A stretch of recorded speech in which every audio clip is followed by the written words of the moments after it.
J'aime une femme. J'aime une femme, ses yeux de saphir, sa peau de nacre, ses lèvres grenat. J'aime une femme, et ce, malgré la haine dont elle est victime. J'aime une femme, sa grâce terrible. Et pourtant, vous me dites que je suis risible à admirer sa force délicate. Car, oui, j'aime Marianne. Les années passent et je me sens de plus en plus seul à admirer sa beauté et sa valeur. Je me vois submergé d'un flot de dédain et d'abandon à l'encontre de ma muse. Je me fais engloutir par la haine, par ce que j'ose aimer. Les Français ont perdu foi en leur patrie. Depuis l'occupation de 40, ils n'ont pu retrouver l'élan de patriotisme qui leur était propre. Désormais, ils se voient associés à la France avec tous ses défauts, son histoire sordide, l'esclavage, l'occupation, l'Algérie. Il n'est plus question de liberté, égalité ou fraternité. Seuls les traumas persistent. Aujourd'hui, être patriote, c'est comme être xénophobe, raciste, voire même antisémite. On critique quiconque ose ne serait-ce que mentionner son amour pour sa patrie. Mais moi, je veux redonner à la France ce qu'elle m'a offert. Je veux lui montrer à quel point je lui suis reconnaissant. Grâce à ma mère, qui a tout abandonné pour venir en France, j'ai pu bénéficier d'une éducation sur le sol français. Et toujours, d'un point de vue extérieur, la France reste un havre de liberté, d'opportunité, un idéal à atteindre. Bien des personnes de mon entourage auraient fait bien plus qu'un petit effort pour avoir ne serait-ce qu'une petite chance de se dire français. Mais, une fois de l'autre côté de la frontière, on en croise plus d'un, crachant, critiquant notre belle patrie. Mais je sais ce que vous êtes en train de penser, vous, spectateurs. Cela n'en a-t-il pas toujours été ainsi? Eh bien non, vous dis-je.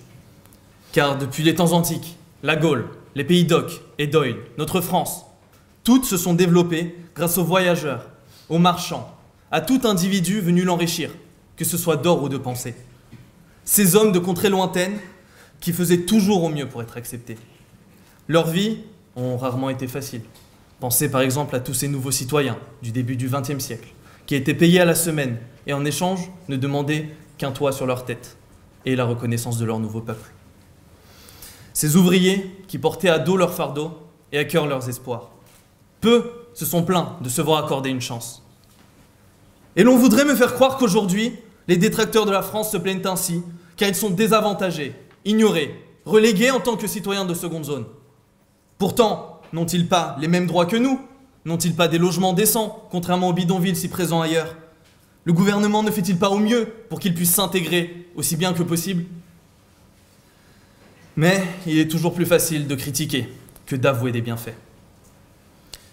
De plus en plus, j'en entends, sans honte aucune, profaner ma belle Marianne. Nique la France, proclament les rappeurs, devant des centaines, des milliers, des stades entiers remplis d'une foule en ovation.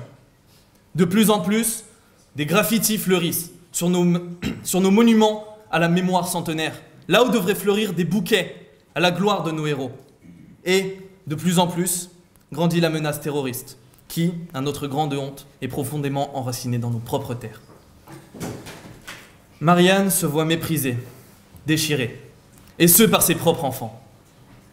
Que vous a-t-elle fait de si terrible pour mériter une haine si profonde? Elle vous a ouvert ses bras pour vous accueillir et n'a reçu que le baiser gelé d'une lame dans le dos. Ne sommes-nous pas tous les enfants de la France? Je vois tellement de personnes se faire un bastion de leur penchant, que ce soit sexuel ou politique, de leurs origines, au lieu de célébrer leur unité. Être citoyen, oui, c'est célébrer les victoires de sa patrie. Mais être citoyen, c'est aussi apprendre des erreurs passées. C'est cette mémoire qui fait avancer notre pays. Cependant, rien n'empêche de rapprocher ces extrêmes. L'identité nationale est telle une tapisserie, resplendissante, de toutes couleurs et tous matériaux, apportés par chacun. C'est cette diversité qui montre la vraie richesse de notre nation. Ce n'est pas l'or ou le blé, mais bien l'unité cosmopolite qui a permis à tant de se réunir. C'est en ajoutant de nouveaux filins qu'elle s'embellit, et non en coupant les anciens, qui, aussi vils, ternes et usés soient-ils, soutiennent tout de même la totalité de cette œuvre magnifique. Ainsi, je vous le dis, mes frères et sœurs, ne brandissez pas aveuglement ces cisailles meurtrières. Au contraire, tissez à notre mère Marianne un magnifique habit, resplendissant de 1000 teintes, tout unique et pourtant tout uni. Réalisé grâce au travail conjoint des millions de mains de ses enfants. Rendez-lui sa fierté, montrez à tous que l'amour est plus fort que la haine, et proclamez sans aucune honte, oui, je suis français, et non, pour rien au monde, je ne cesserai de l'être.